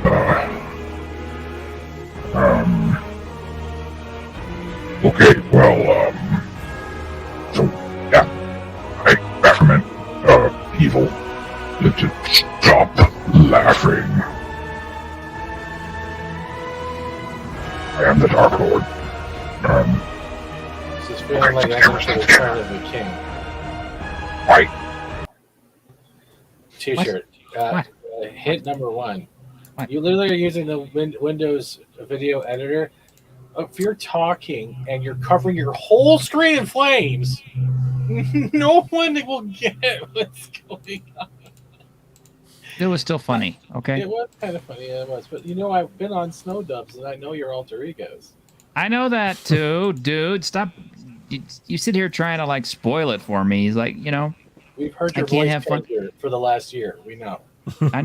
I know, but it was still funny because you know Lord Baphomet is like now he's like going to be hopefully like a regular character on Snowdub's Cotton Connection puppet show thing. That's nice. He kind of looks like a puppet that was like, I ran out of tissues and Skinamax is on, and he's just hiding from everything. Oh man, come on now! I thought he looked kind of cute. He looks kind of cute, but he looks kind of off-white. You know what I mean by off-white?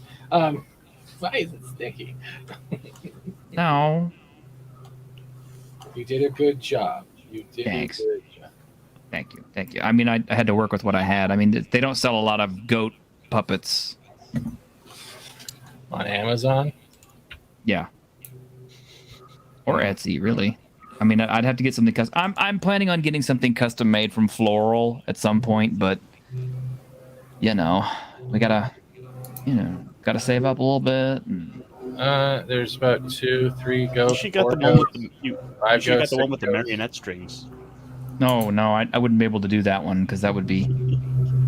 I wouldn't be able to position my camera to do it. Funny thing is, I actually had to donate some money to one of our fellow YouTube streamers this morning that I was saving up. So, yeah. Anyway, it was for a good cause, I guess.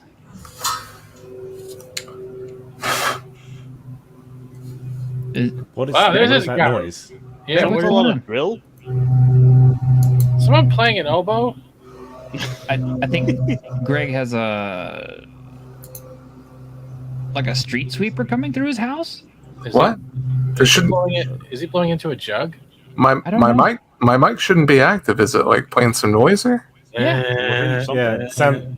Sounds like you're buffing a school floor. Yeah. Sing us the song of your people.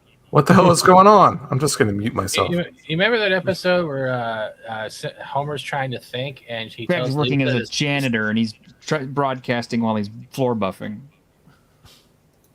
Let's get back to- What were you saying, Steve?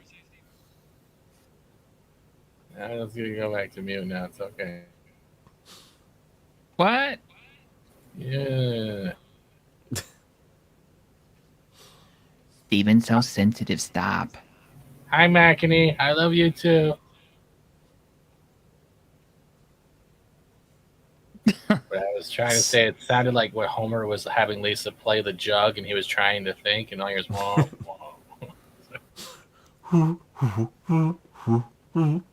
I didn't say stop. I'm so remarkably ignorant of Simpsons episodes because I really never got into that show. Futurama, man, I ate that shit up, but I couldn't get into Simpsons.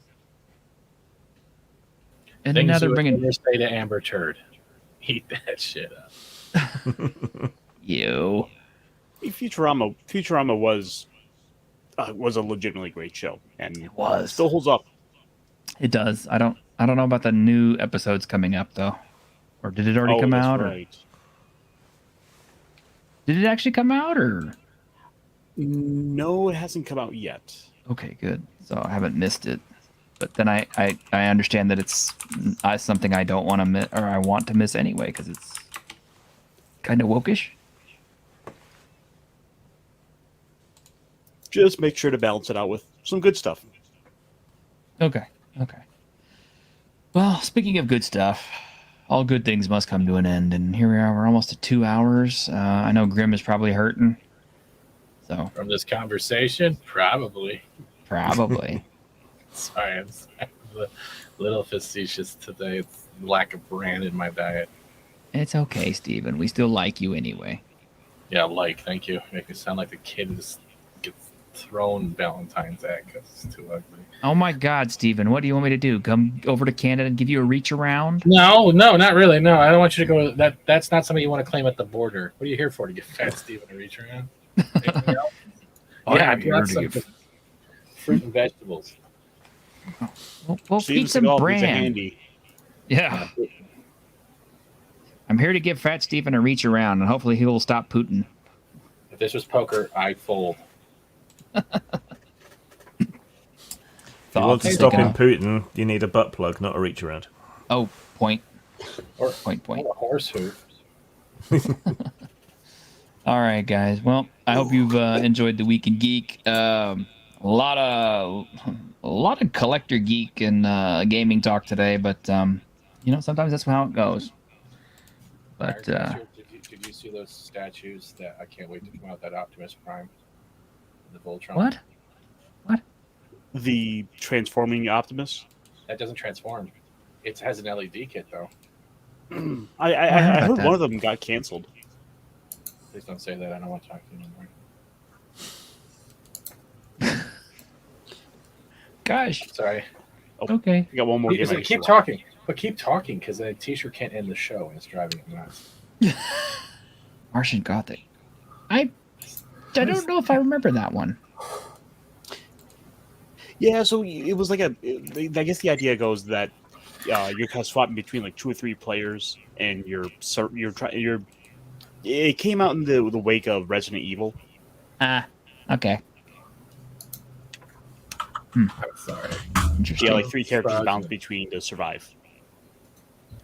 Well, it was popular at the time. All right. Let's try to end the show again. Take care, everyone. Good night, and we'll see you later. Have a good week. Go watch Northman.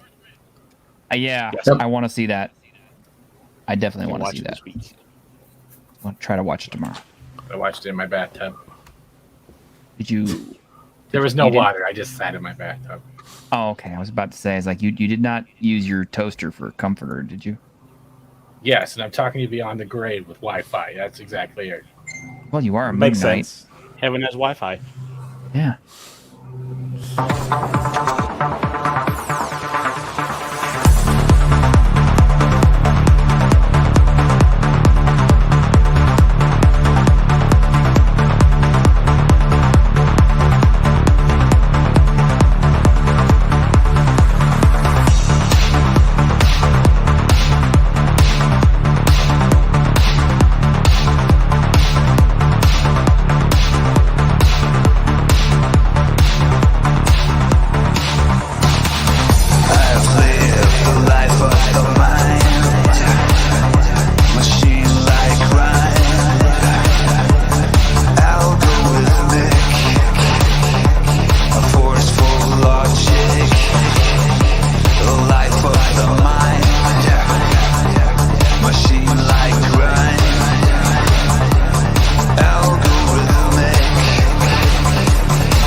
a life of crime, exogenic, broken mind tricks. None of this can make me whole. All silent nights alone. How my gravestone really describe these words I found. You like to read the future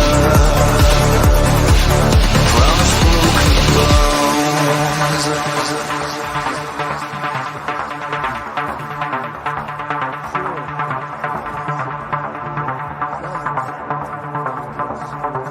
How do you overcome the suffering of life? How do you overcome the suffering of life?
Wake the fuck up, samurai. We have a city to burn.